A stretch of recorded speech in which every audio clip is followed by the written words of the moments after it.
Hey, what's going on, everybody? On today's show, we are going to be talking about some more or less breaking news because yesterday, Anthropic released their next model, their next mode called Claude 3.7 Sonnet. So maybe we were thinking it was going to be a 4, but they went two decimals up and they went to 3.7. But they also announced something called Claude Code. And there is really more than meets the eye with this particular model. And so that's what we're really going to be talking about on the show today. I've had some time to play with it. We also have our trusted advisors, people like Ethan Malik, who typically nowadays gets access before everybody else does. And so when he drops a blog post or otherwise, he's already played with it, as well as some other things we've picked up along the way. So we're going to talk all about 3.7.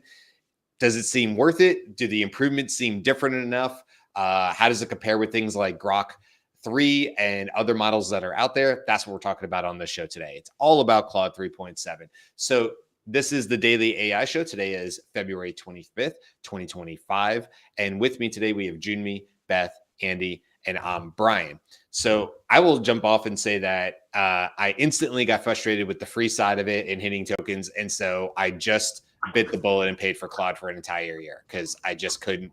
I couldn't do the month to month. I couldn't. It was killing me. And Claude's like, save 10%, $216. I'm like, sold, done. And then I put a note in my calendar for February 20th of 2026 to say, check on that annual Claude membership that's about to come due again and make sure you still want it, because that would be a hard thing. But my thing on it is, I don't know about you guys, Claude is very powerful, and I've turned it on and turned it off on the pro side several times over the month. Sometimes I'm training on it, so I'll turn it back on again. But honestly, it's so good, and we know it's so good. And this is really one of the tools that I think my daughter actually could really, really learn AI on because of the way it builds things side by side. So I just wanted to throw that out there as the start of the conversation, that all morning I've been playing with the paid version of it, which definitely gave me the token limit and really allowed me to fully explore what 3.7 can do. But what has been your guys? By the way, Carl joined us as well. But what has been your guys' initial thoughts? Obviously, it came out yesterday. Have you had a chance to play with it? Do you have the paid side? What have you found? What have you seen out there? I played with it a little bit last night. One of the typical things to create is like a self-motivating snake game, right? Mm-hmm. So code me the snake game. Pink snake, purple food, right? Because I want to be different and unique. And most people are saying that is like a one-shot game that can just be created. There were some things for me in 3.7. It definitely got there. Took me 3 prompts. But your mileage might vary. It's still amazing, really like exciting. It also, I copied somebody else's thing about a multimodal music visualizer. And then it was visualizing music that I didn't understand. I was like, oh wait, I mean the Western modes. Sorry, we have fewer of them than countries that have quarter tones and things like that. So yeah, I found it really engaging. It takes me longer to test something with writing than it does can you make this visual happen for me.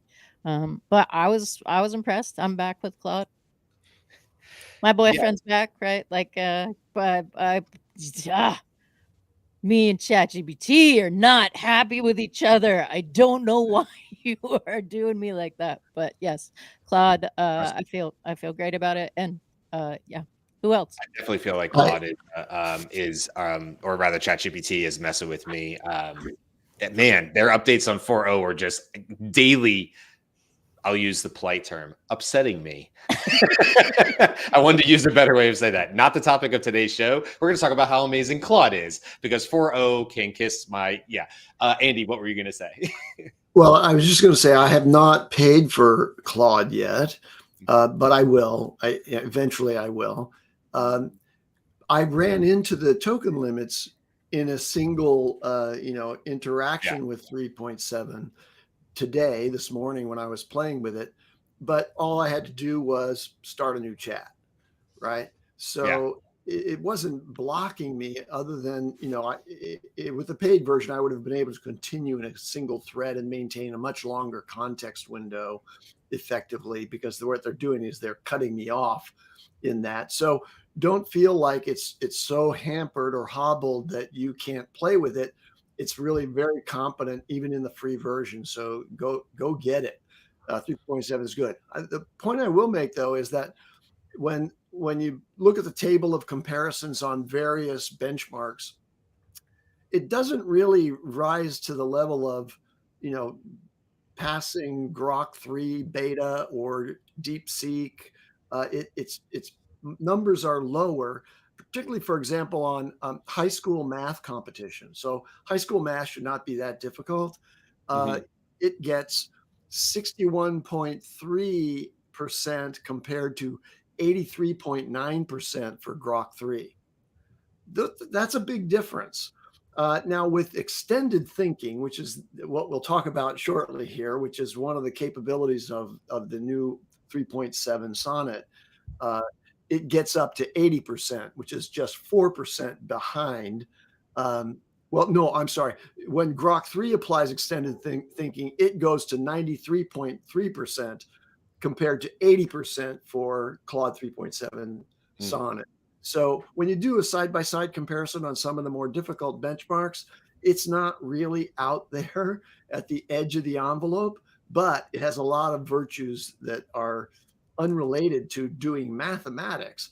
And I'll finalize by saying what the commentators are saying about Claude 3.7 Sonnet is that it's a major advance in coding capability. 3.5 Sonnet was arguably one of the best coders out there. It's integrated in a number of major agentic coding platforms. 3.7 Sonnet is better than that.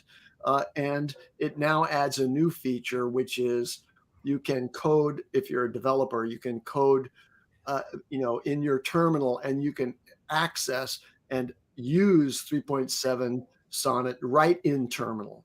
You don't have to go over to Claude and cut and paste and have it evaluate. It's integrated with this new feature. Now, I haven't touched that yet. Did this thing just come out yesterday?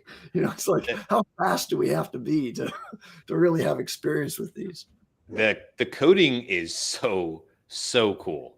I will say that I'll show some examples on my screen here in a minute, but watching it write and rewrite code for somebody who doesn't write code is amazing. So for instance, Beth, you were talking about this too. I don't know if you had an experience. So I had 4 different use cases that I created. I'll show them in a second here.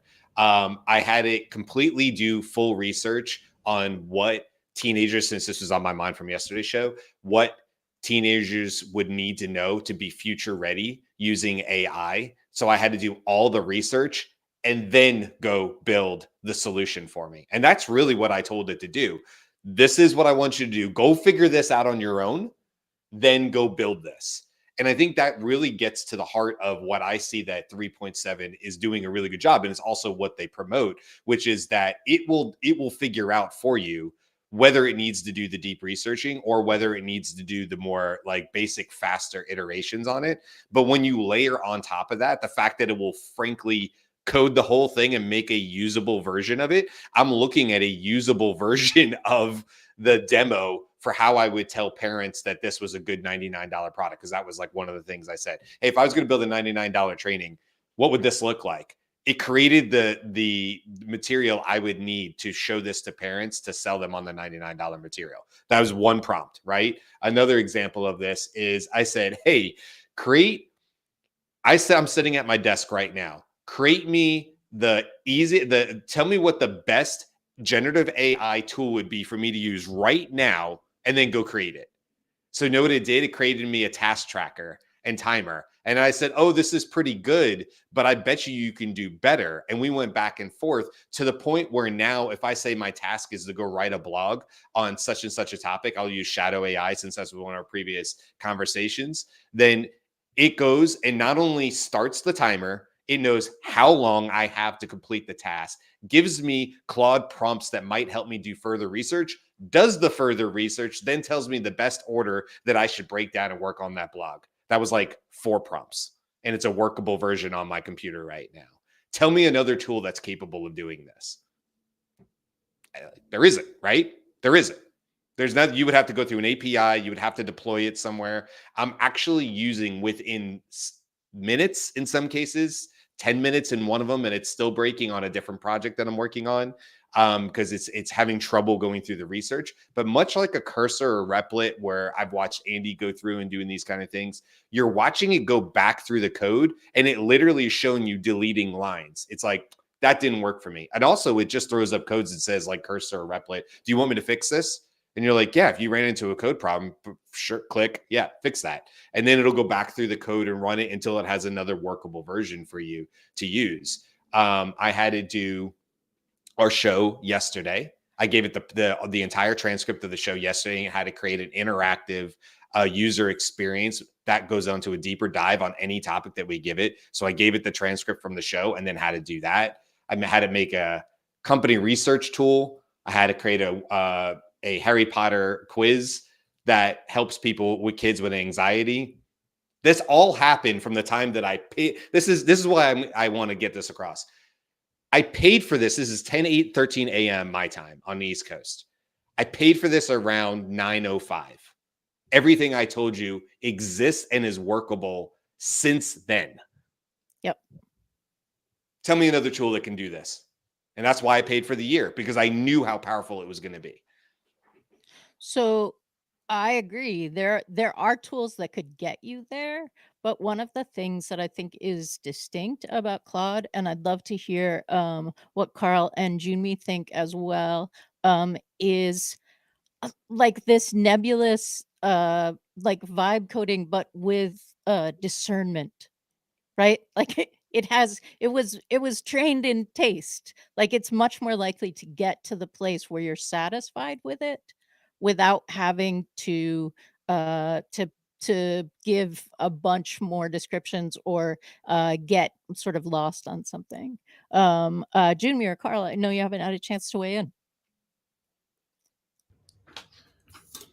For me, I don't think it'll replace what I'm doing with deep research for clients. It's just like, especially what I've been using deep research for, because I compared some of the stuff that I use it with client work, and it's like, okay, it's good, but when you put the deep research on top of it, like I I can't move away from that. Like I tried it with a couple of things. Now I tried it with some of the demos that we normally do, and it does produce a better job. But I'm so invested in so many different projects that it's really difficult to switch off. Like it would have to be that much better. And aren't we all waiting for 4.5 to come out too? So for me personally, it's fun to I spent like an hour and a half yesterday in terminal actual coding. That's not 100%. Still prefer to code in VSC and in Cursor just because I can control it much better and I can spot things in a more particular like that. But it is kind of cool to see people who don't code be able to see that, and it's getting better and better. And so that's the cool part. I think though, from a usability perspective, I for me, whatever the benchmarks are now, there isn't really that much of a difference. So, and because my APIs are all connected, and I use the Claude API, so I can switch them too, which is kind of cool. Um, I still am just gonna keep my same workflow. Like whenever I see somebody, I see people go, oh, I canceled this, I canceled this. I'm like, when the next thing comes out, you're gonna be on the same thing, saying the exact same thing. So um I think we're kind of getting to the point where everything's kind of par. So it's like it's your personal preference. Which one do you like? And if you like this, some people are diehard Claude, some people diehard OpenAI, some people diehard Grok, whatever it is. So I feel it's like, cool, I have another tool in case something else doesn't work. I want to use it. I can switch back and forth. Like I'm using it part of our try to replace paid search activity. So I had that as part of the workflow. So I told the intern, I'm like, okay, use this tool too, use the same prompt, follow these exact same instructions, do not deviate. I'll leave it up to you which one you think applies, or maybe switch up applications every one to see what happens, but just go apply with it, and go to town. The only problem is it's hard to explain. It's like, what is Claude? What the hell? It's like, oh, it's this and this. It's like, oh, okay.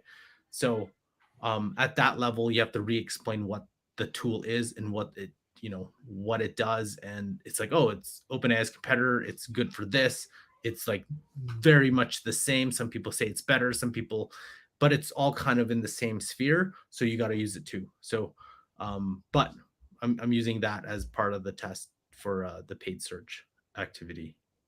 And it's worth mentioning too that 3.7 as of yesterday, if you go into Perplexity, Sonnet, if in the Pro at least, 3.7 was almost immediately defaulted as, because 3.5 was before that. Now you can switch through models, and I think to your point, Carl, the difference here is we're talking about API usage versus and workflows like you're talking about versus a tool like Claude or ChatGPT. ChatGPT has its downfalls. We know that. We talk about it all the time. Can't set temperature. I'm having context window length where it just stops with its answers. And it's like, it told me it's protecting itself against long run on answers. I'm like, yes, but the custom GPT actually needs an answer that long.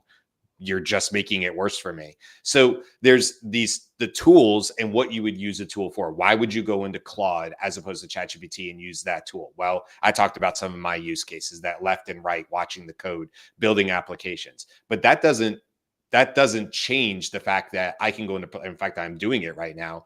I'm in Perplexity right now, and I'm doing deep research using 3.7, whereas yesterday I only had 3.5 or the day before. So instantly, my workflows. Now you got to test, right? I mean, I know, Carl, you wouldn't just randomly turn, be like 3.7 for everybody. It could break stuff. It could, right? We've seen this all the time where a new model isn't always better for everything. But if you're being LLM agnostic and you are making sure that you're not painting yourself in a corner, like you were saying, Carl, I think there's two sides of this. Where does Claude.ai solve problems for you? Maybe through their projects, maybe through the way they do the side by side. And there's certain use cases for that. Don't forget though, I don't have any internet research on there. So anything I build in Claude from Claude.ai, it has to already have existed in the knowledge base, which is large. I don't know how large it was for 3.7, but it's large. But that does restrict me from doing up-to-date company research because I can't do that. But I could do it using 3.7 through Perplexity, because I can sandwich. Perplexity does a phenomenal job of sandwiching deep research on top of a model, right? So now I have the best of both worlds if I'm doing it through Perplexity, but it's a different use case than if I'm using it in Claude. Yeah, but you can also work around that by doing deep research in another model. Exporting that, giving it to Claude, and then Claude has the information. Yeah, absolutely right. Yeah, you're right. You could, if you wanted to stay inside of Claude and do that. And yes, I understand. I see people in the chats talking about this. I get it. Not everybody wants to pay for 3 or 4 different tools. At this point, I pay for OpenAI. I have 2 different accounts on OpenAI. I have Perplexity for a year and I have Claude for a year. I get it. That's not everybody. But I'm literally running things on one screen and working on another. And in some cases this morning, I had one fix going in ChatGPT while I was also doing another fix in Claude. And I opened 4 Claude windows and I had them all concurrently working on different projects together. Kind of like Carl showed us a couple of weeks ago with Operator. Hey, I can just open up another window. I can just open up another window and get it going on some other project I have going on. So I had a coworker who brought back a feedback from a custom GPT I did, but I was able to let that run and get fixed while I turned my attention to something else. And to me, this is what we're talking about. Finding the tools that work for you that allow AI to be your coworker.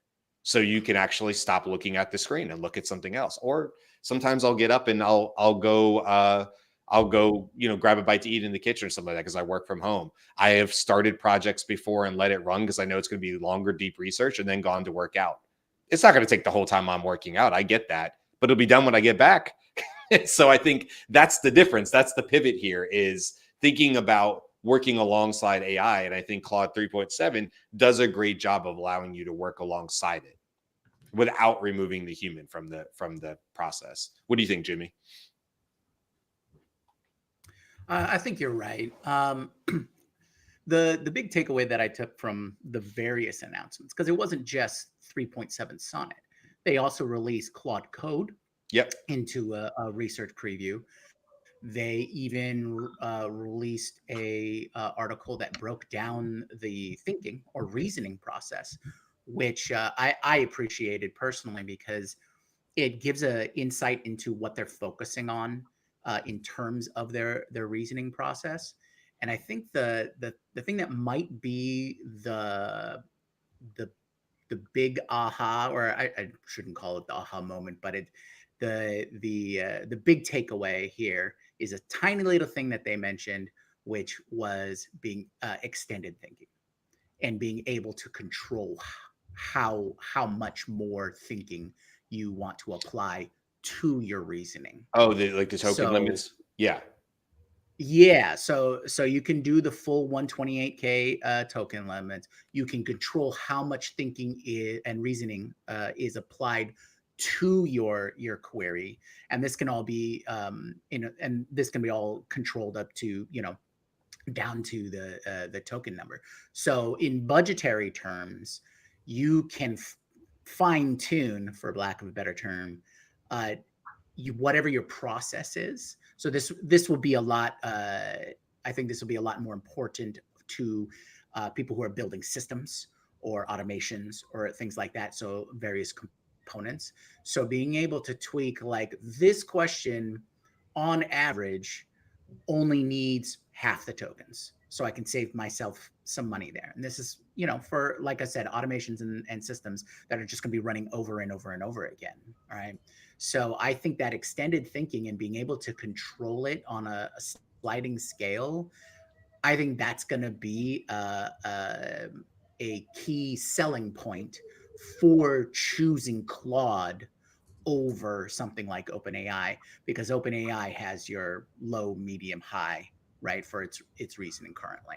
And so I think you're just going to see it a more economic choice for system builders to use that piece. Now, I haven't had time to work with all of the different pieces, but what they've said about Claude Code sounds really interesting as well. Mm-hmm. I mean, you've already identified huge leaps in being able to build code and run that code right from that interface, which is a huge get for Anthropic. But I think that Claude Code, being able to install it onto your local system and giving it access to your code base, is going to give more options for the institutional programmers, right? And being able to bring Claude somewhat safely into their closed environment, just so that they can run it and see, how does this work? Or just, as part of the normal development process. And that leads me to my final highlight along code is in the breakdown of the percentages of recognized code base and languages and things like that. It scored 78% on COBOL, right? So COBOL's an old language, but it's an institution and infrastructure language.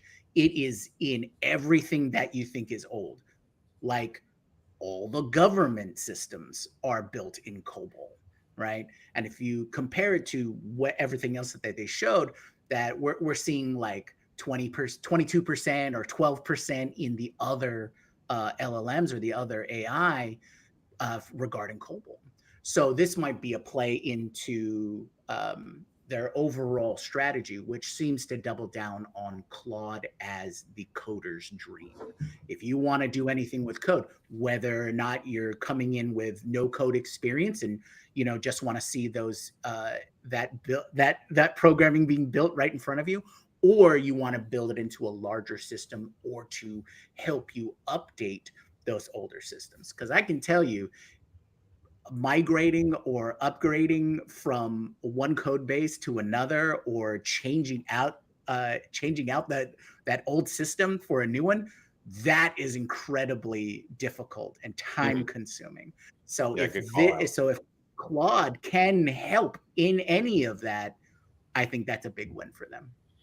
I agree with you. I think there's clearly a reason they broke out Claude Code as a separate announcement and part of, like, it's not 3.7, right? It's 3.7 and Claude Code, even in their blog that they wrote about that, which I think makes a lot of sense. You're probably right, Jimmy. You know, again, this is where my inexperience, you have way more than I do in this area, but just from what I can basically see, it makes sense to me that Claude would do this. It also makes sense to me that Anthropic may make a play at Make or Zapier in the future, where they start offering, because they're getting so good at what they can do for Claude, what they start offering basically all the connectors that you need through APIs and OAuths and stuff like that. But think about that. Like, Make is kind of doing that now. Zapier, I know, is doing it where they sort of had the agent idea and it'll help you build things or whatever. But it almost seems like it wouldn't be such a leap. I don't know, by the way, if Anthropic has any intent to do this, but it wouldn't be a leap to me to see them come out and say, oh, by the way, we've now been partnering and connecting all these different, we now connect to 80 of the most popular things, from Slack to Airtable to Google whatever Drive and all that kind of stuff. And now not only can you do this code directly in Claude, you could actually just run it, kind of like what I was just doing, but it'd be full automations where it's just delivering it right there in the thing. I mean, what's to stop that? Why? I don't know if that's where their roadmap is at all, but I wouldn't be surprised by it. Much like I saw the announcement, we'll talk about it tomorrow on the news show, I'm sure, but like Perplexity made an announcement that they're like building an agentic browser. I'm like, that makes sense. That's exactly where you kind of expect Perplexity to go. And you're okay. I see the roadmap there. I agree with you anyway on the Claude Code side of it. I'm not talented enough to like stress test it or have any real opinion on it, but it is very cool. I think that, and you're right. I mean, I want to summarize my main takeaways from this. One is, and I think this is getting a lot of commentary in the newsletters, et cetera, is this idea of using test time compute for reasoning and being able to allocate that and scale it. So that's a feature that's, on almost all the frontier models now. OpenAI has it, DeepSeek has it, Alibaba, Google DeepMind, and X, all of them have the ability to do extended thinking. What's that? Microsoft Copilot, by the way, has Think Deeper. It sucks, really, because I did a video comparing all of them. It's Think terrible, deeper. But it's there. Okay, good. I didn't mention them, but only because I've completely forgotten about Copilot. Exactly. Everyone forgets about that. Okay, so all of them have that, but I think what's unique about what Claude 3.7 does is it automatically scales. So if you're working with the 3.7 Sonnet chatbot, it'll determine itself whether your prompt requires any extended thinking and apply test time compute to do reasoning around that if it's necessary. And that's, I think, a feature that's going to be natural in most advanced systems in the future. You're not going to need to control it via the API and say, I give you a budget of 50,000 tokens of extended thinking. Don't go beyond that. You won't need to do that. The system itself will determine whether or not additional compute is required in order to accomplish the reasoning that's indicated by whatever your prompt is.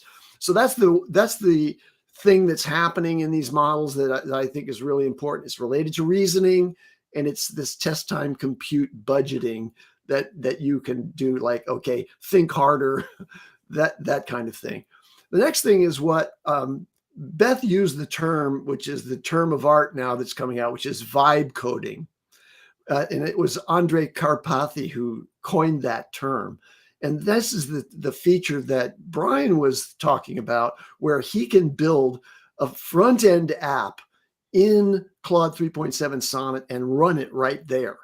And another term that's used that is LLM native coding, right? So you're working within a large language model and you're coding in that model just with natural language prompts, and it's going to develop code and run that code for you, so you can develop a mini application right in Claude for $20 a month, right? So you can build as many apps as you want to, And I think if you just accept the fact that Claude 3.5 originally and now 3.7 is at the frontier of coding capabilities, then, this is the place to play with that vibe coding, idea.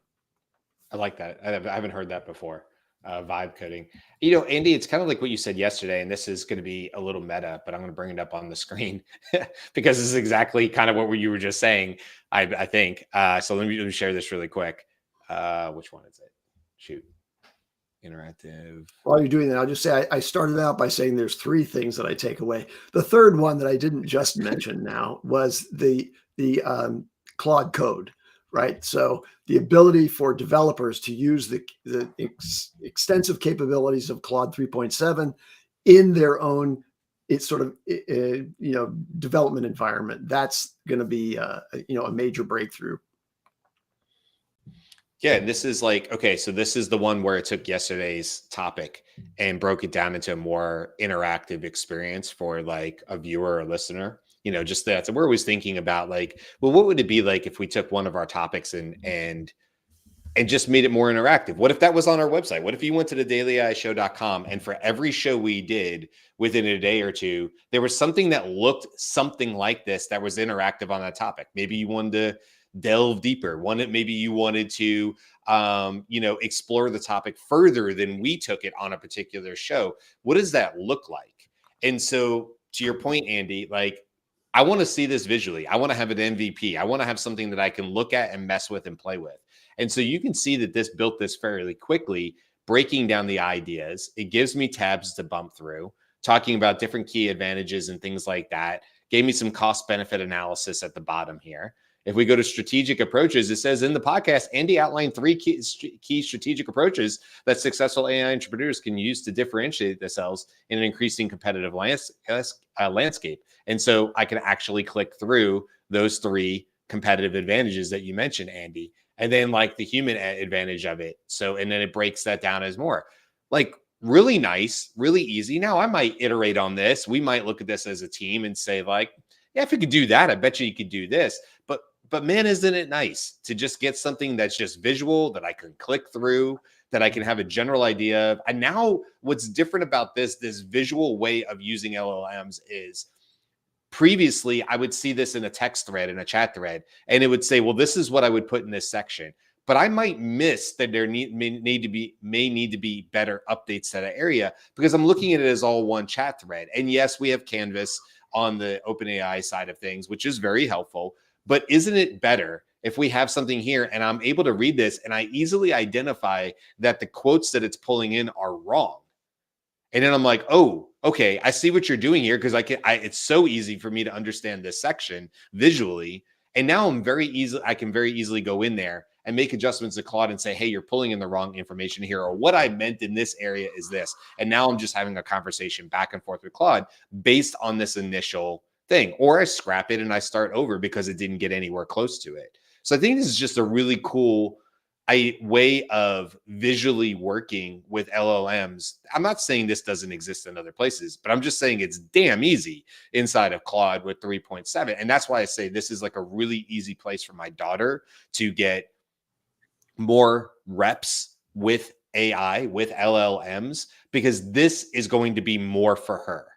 It's helpful for me at 47. It's going to be more helpful for her at 14 because she can come up with ideas and she can visually see them on the side. She can start doing critical thinking skills back and forth and saying, well, where did that not come up with the best answer? How would I fix that? How do I tell Claude, the AI, to do better? Or what do I need to say different? And she can just work back and forth on this, not this particular topic.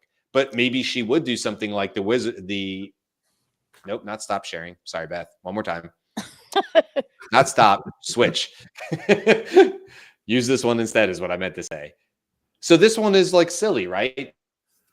This is, imagine a child that's like into Harry Potter, but they're also trying to find ways that they can manage their own anxiety. And so this is a sort of silly little quiz that brings in a topic that would be interesting to a child, but is also helping them with something that they maybe struggle with. And so you could see a parent doing this and saying like, well, a child loves dinosaurs.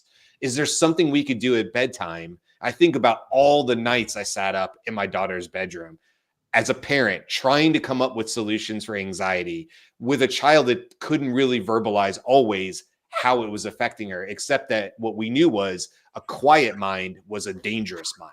And I think anybody with anxiety would talk about that. When things go quiet in the room and there's not something to keep her attention, her mind goes wild, right? So as a child, now as a parent, I go, oh my God, I have this tool in Claude. So I can literally, I can see that bedtime is going south at 9, go to my computer, go to Claude as a parent, build something with dinosaurs and have it up in the room on a laptop, working and laughing along with my child, trying to help them move their brain back into a topic that would be more helpful to them. That's just one Brian, idea. talk about how you would take the code that's been generated to produce this in Claude's account for you, how you would put that on the other laptop. Is there an export function for this that will or share function that allows you to put it to her account with Claude, or does it really require a deployment on a separate server?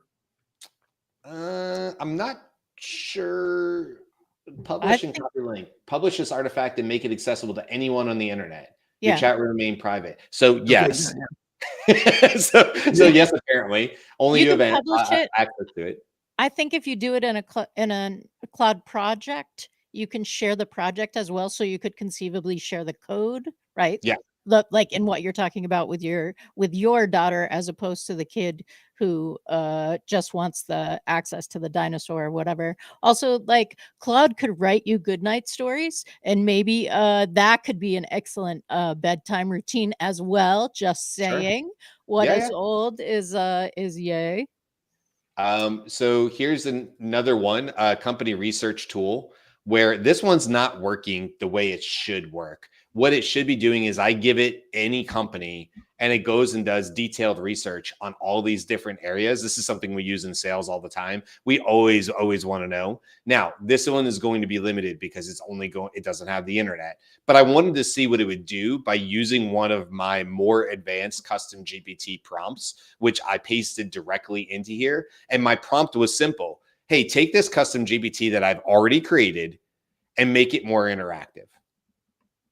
Right? So now all these custom GPT that you may have or whatever, and you're like, yeah, they're fine, but what would it visually look like? What could I possibly do if there was colors and graphics and 3D images and animations moving on a screen? How might that bring this custom GPT to life? And it's not going to be the right solution for all projects. It's just not.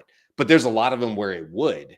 Or you might want to visually see it here to have Claude help you improve your prompting to go back over to custom GPT. That would also work. Because if you're more of a visual learner, well, hey, Claude, go create a visual representation of what I'm trying to accomplish here. And then the ultimate goal is for you to help me improve my prompting so I can do better with it.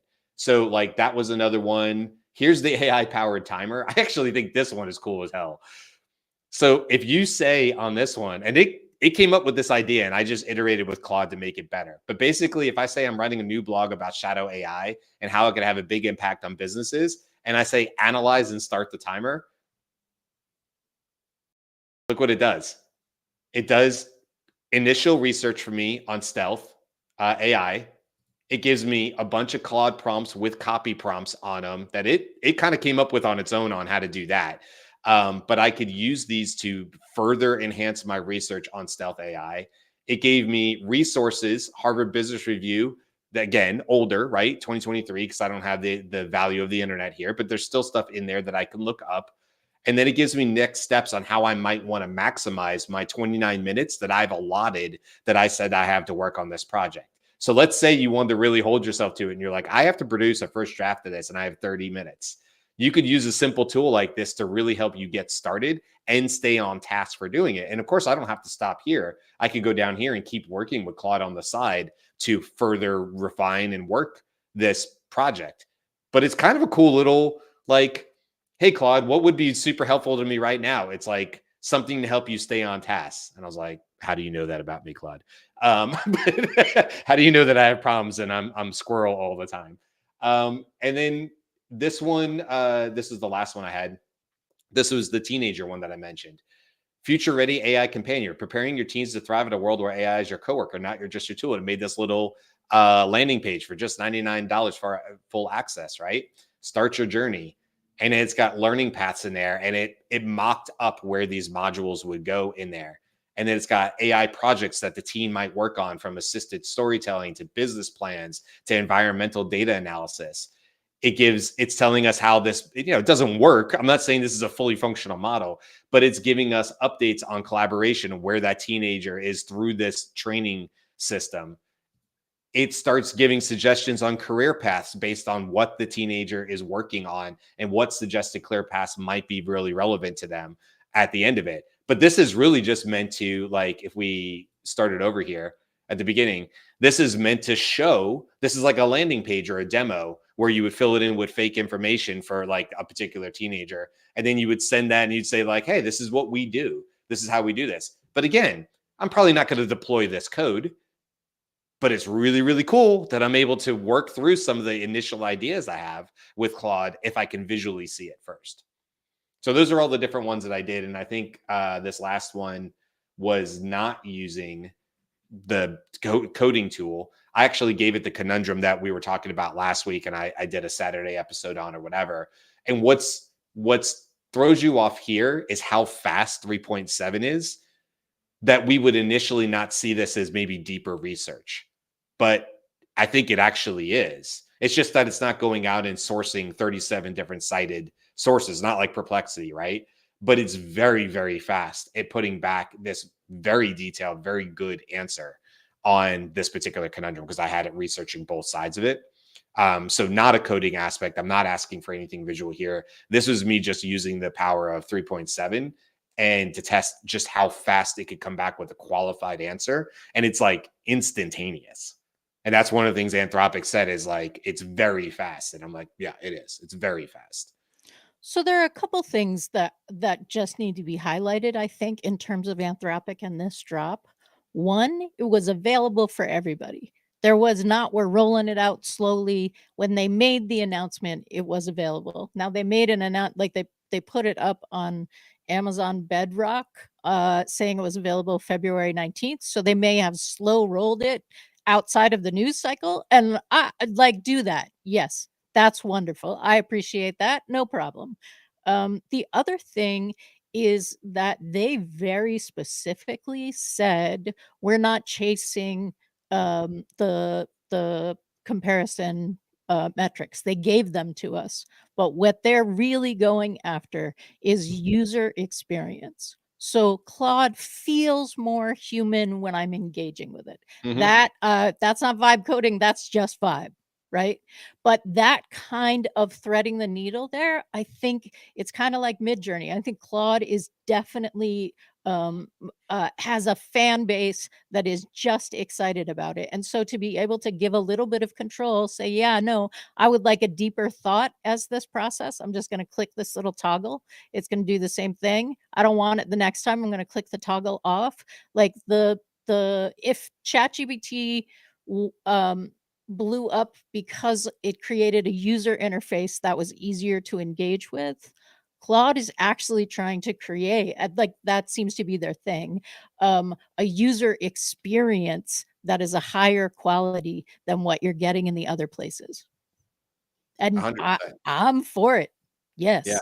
The visual side of it is the user experience for me. Now that may just, to your point, Beth, that may just be what speaks to me, but it adds another element. It really feels more, I don't know that this multimodal is the answer. I think in short period, it'll also be able to produce audio. Maybe initially these are more like throwback to MIDI sounds and stuff like that we used to have, but you can imagine how that might start being part of it. And it's actually able to play sound to you. Or maybe I'm able to do this, but in sometime later this year, I'm also able to have an interactive voice conversation with the deployed AI thing I just built. Like, imagine that. Like, it's good right now. Imagine if when you get to this, I had a little bot at the bottom of it and I could be like, hey, I'm more interested in how this might affect my teenager, blah, blah, blah. And now it's like acting as a chatbot on that screen. And now there's voice in it, or it's producing sound back which also could be really, really cool on there as well. So I don't know. I think the opportunities are as vast and as deep as your mind will allow you to go. And that's what's exciting to me, is go in there and play. You have to pay for it, because you're going to run into token limits if you're not. But for $20, if you want to see what's what, I mean, and you have the $20 disposable to do it, we had people in our chat that were like, hold on, Brian, I'm building something that I need this for right now. So what's the cost comparison to $20, right? I don't know. It's different for everybody, but it might be valuable to you. Right. I don't know. Claude is very cool. Somebody said in the comments, I think Cisco was saying it, they have a similar path to OpenAI. I actually disagree with that. I think Claude is doing Anthropic's doing Anthropic things. And I actually get the impression that they're not, we've said this before, they're not trying to keep up with the Joneses. I almost feel like Anthropic has their plan. I think Cisco is talking like mission, right? Like the ultimate plan, not the rollout plan. Because if we remember, and I made that comment in the chat too, the founders of Anthropic were like OpenAI people. And when you hear Dario Amodei, who's the vocal founder, talk about the decision to go and do this other thing, he's very clear. I wanted to make sure that we could follow what was working, right? Which was the old more time, more power, more data, right? Like I think when he was talking about it, they were at the $10,000 level, right? So then 100,000, million, 10 million, etc. And so it's kind of funny. Yeah, I think he just wanted to be he just wanted to make sure that it was going to be in his control, that they could follow the path that OpenAI was also on, right? And OpenAI sort of the whole time had more fingers in pots. I'm going to mix metaphors. Stick your toe in the stew and see. Yeah, yes. Yeah. Ask Claude. We can get more metaphors. I always mix this up too. That's why I'm laughing at it. I do have sort of a final question here, and this is just the people who are in our chat, because there was mention of it. I'm pivoting, so just here it comes.